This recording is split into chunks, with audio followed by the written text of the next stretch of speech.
Hello दोस्तों, स्वागत है आपका मेरे YouTube channel study political science में। आज हम अरस्तू के बारे में पढ़ेंगे और इसमें देखेंगे कि अरस्तू के राज्य सिद्धांत क्या है।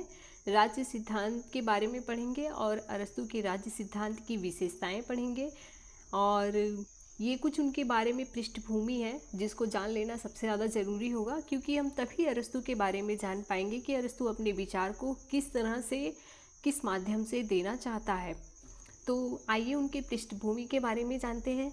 अरस्तू को राजनीति विज्ञान का जनक कहा जाता है। मैक्सी कहते हैं कि अरस्तू प्रथम राजनैतिक वैज्ञानिक है, क्योंकि अरस्तू ने पहली बार संविधानों का वर्गीकरण किया था, क्योंकि इसके पहले किसी ने भी संविधानों का वर्गीकरण नहीं किया था। तथा राजनीति विज्ञान को नीति शास्त्र से पृथक करने का भी काम इन्होंने किया था। इसके पहले सभी वैज्ञानिकों ने नीति शास्त्र और राजनीति शास्त्र को एक करके देखा था, लेकिन अरस्तू एक पहला विचारक है जिसने नीति शास्त्र को राजनीति शास्त्र से अलग किया है। अरस्तू का जन्म 384 ईसा पूर्व में स्टेगिरा में हुआ था। अरस्तू प्लेटो का शिष्य महान सिकंदर का गुरु था। अब हम आगे देखते हैं। 367 ईसा पूर्व में वहाँ एथेंस आ गया और प्लेटो की अकादमी में दर्शन का अध्ययन करने लगा। जैसा कि हमने देखा कि प्लेटो का ये शिष्य है अरस्तू। 20 वर्ष पश्चात उसने अपनी अकादमी एथेंस दोनों को छोड़ दिया, मतलब एथेंस जहाँ वो रहता था। एलेक्जेंडर, जिसे हम महान सिकंदर कहेंगे, उसका गुरु बना। इसी काल में अरस्तू ने ज्ञान के सभी क्षेत्रों में अन्वेषण यानी खोज किया। अरस्तू के समय में, अब हम देखते हैं, अरस्तू के समय में भी प्लेटो के समय जैसा ही राजनीतिक वातावरण मौजूद था। उस समय क्या माहौल था उसके बारे में हम जानते हैं कि अरस्तू जब था तो एथेंस की क्या व्यवस्था थी, राज व्यवस्था। तो देखेंगे कि उसमें बताया जा रहा है कि राजनीतिक वातावरण प्लेटो के जैसा ही था। यूनानी नगर राज्यों में अराजकता, कला मौजूद था, इसलिए प्लेटो की तरह ही नगर राज्य की एकता को स्थापित करने के लिए अरस्तू के लिए भी यहाँ विचार करना सबसे महत्वपूर्ण विषय बन गया। अरस्तू की अपनी पुस्तक पॉलिटिक्स एक राजनेता के लिए मार्गदर्शक होगा। इसमें जो ये पॉलिटिक्स इसमें लिखता है, इस पॉलिटिक्स में वह एक राजनेता के लिए मार्गदर्शक के रूप में काम करेगा। उसने अपनी पुस्तक पॉलिटिक्स की रचना से पूर्व 158 देशों के संविधानों का अध्ययन किया था। इस पुस्तक में वह एक आदर्श एवं सर्वाधिक व्यवहारिक संविधान का वर्णन करता है। 158 देशों के संविधान का वर्णन करने के पश्चात ही उसने अपनी बुक पॉलिटिक्स को बनाया या लिखा हुआ है। चलिए अब हम अरस्तू का राज्य सिद्धांत ध्यानपूर्वक पढ़ेंगे। तो चलिए देखते हैं अरस्तू का क्या राज्य सिद्धांत है। अरस्तू एक जीवशास्त्री होने के कारण वह मनुष्य को राजनीतिक प्राणी कहता है, जो कि राज्य में जीवन जीने हेतु जन्म लिया है। अरस्तू एक जीवशास्त्री भी है, यानी बायोलॉजी को भी जानता है, बायोलॉजी के बारे में भी अध्ययन उसने किया हुआ है। तो वह मानता है कि व्यक्ति जो है एक राजनीतिक प्राणी होने के साथ साथ वह एक सामाजिक जीव है जो समाज में रहना पसंद करता है। तो अब ये अरस्तू के जो राज्य की उत्पत्ति है वो किस तरह से हुआ है, वह कैसे मानता है कि राज्य की उत्पत्ति हुई है। तो देखते हैं। यूनान के जो सोफिस्ट थे, यूनान के सोफिस्ट व सामाजिक समझौतावादियों के विपरीत अरस्तू राज्य को कृत्रिम नहीं बल्कि प्राकृतिक संस्था मानता है। जो सोफिस्ट हुआ करते थे वो सामाजिक समझौते के बारे में बात करते हैं,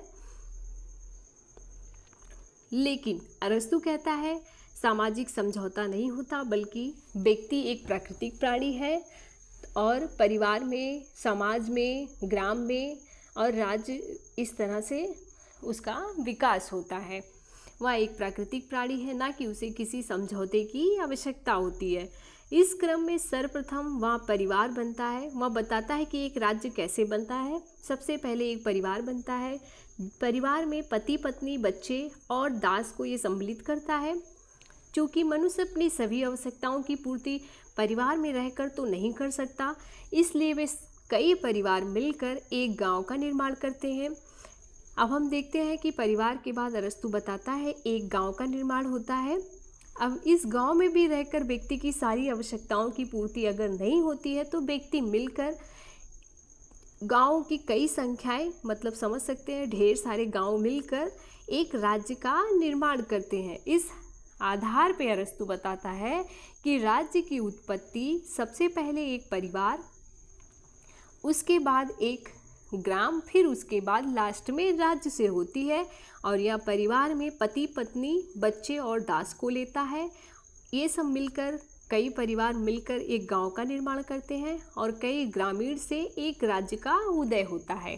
अब हम देखेंगे राज्य विषयक सिद्धांत। अरस्तु के जो राज्य विषयक सिद्धांत हैं, ये कई पॉइंट हैं जो एग्ज़ाम में अक्सर देखने को मिलते हैं, तो इन पर ज़रा ध्यान से देखिएगा।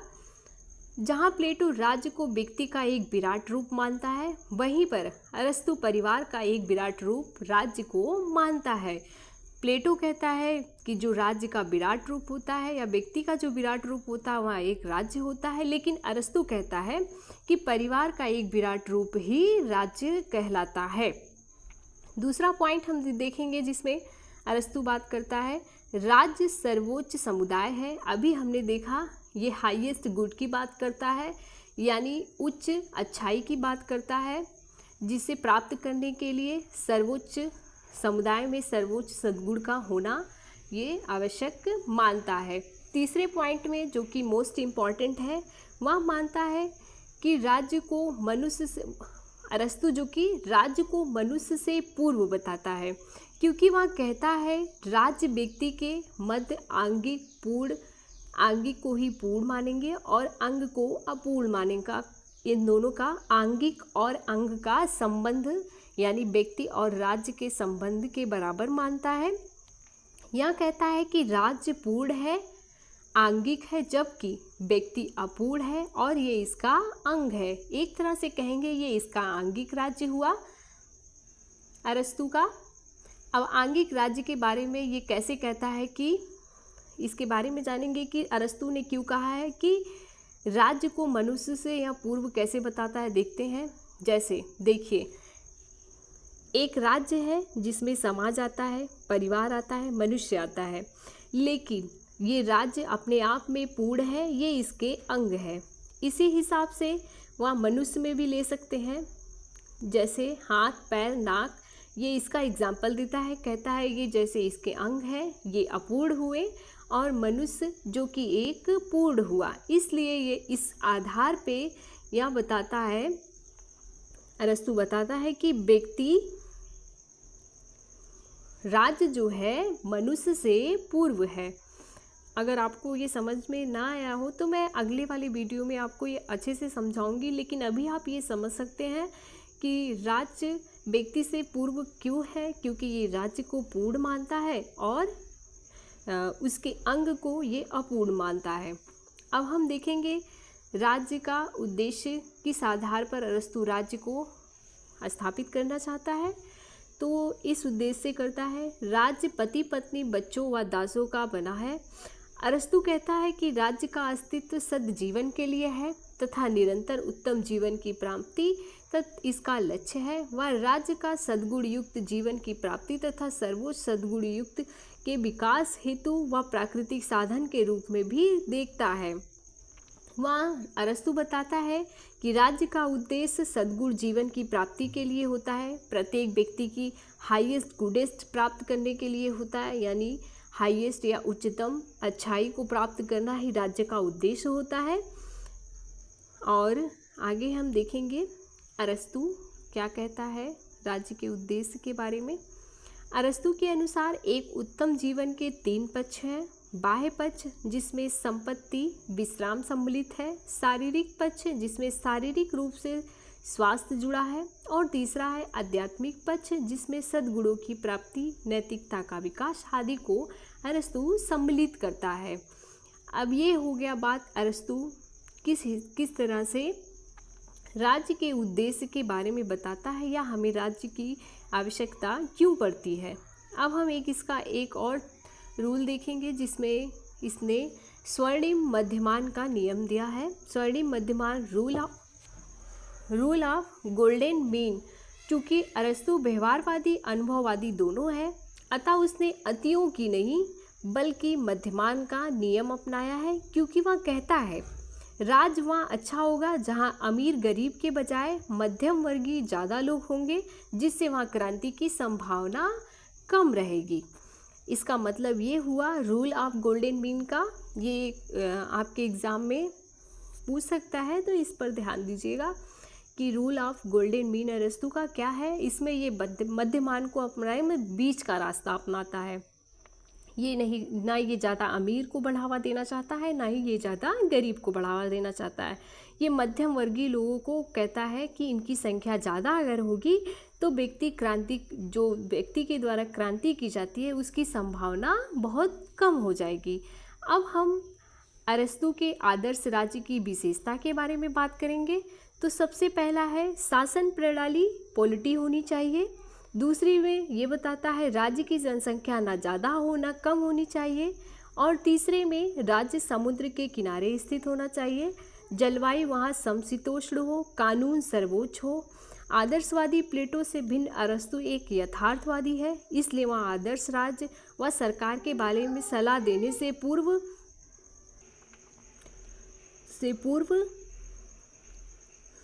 उस राज्य के नागरिकों के चरित्र, यानी वह कितना बुद्धिमान है, साहसी है, इन दोनों का मिला जुला रूप को वो ध्यान में रखता है।